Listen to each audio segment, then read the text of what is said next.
Hello friends, welcome back to our channel box office show. So కల్కి 2898 AD movie నుంచి ఇవాళ లేటెస్ట్గా వచ్చిన అప్డేట్ ఏంటంటే కమల్ హాసన్ గారి పిక్ లీక్ అయింది అని సోషల్ మీడియాలో ఎక్కడ చూసినా హల్చల్ చేస్తున్నారు. ఇదే ఆ పిక్. మరి ఇది రియలా ఫేకా అంటే ఇప్పుడైతే నేను చెప్తున్నాను, ఇది 100% ఫేక్ పిక్కి, ఎడిట్ చేసిన పిక్ మాత్రమే. ఇది మూవీ టీం నుంచి, మూవీ షూటింగ్ లొకేషన్ నుంచి లీక్ అయిన పిక్ కాదు. ఇది ఎడిట్ చేశారు.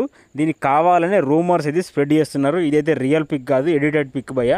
ఇక ఫ్యాన్స్ టెన్షన్ పడాల్సిన అవసరమే లేదు. కమల్ హాసన్ గారి లుక్ కూడా త్వరలో రాబోతోంది. కల్కి మూవీ టీం నుంచి కూడా అప్డేట్స్ రాబోతున్నాయి అని నేనైతే ఖచ్చితంగా బల్ల గుద్ది మరీ చెప్తాను భయ్య. ఎందుకు ఇంత హల్చల్ చేస్తున్నారో నిజంగా అర్థమైతే. మూవీ పైన ఉన్న క్రేజ్ సరిపోదా అన్నట్టు మళ్ళీ కొత్త రూమర్స్ ఒకటి. నిజంగా పిక్ పర్లేదయ్యా, బాగానే ఎడిట్ చేశారులే.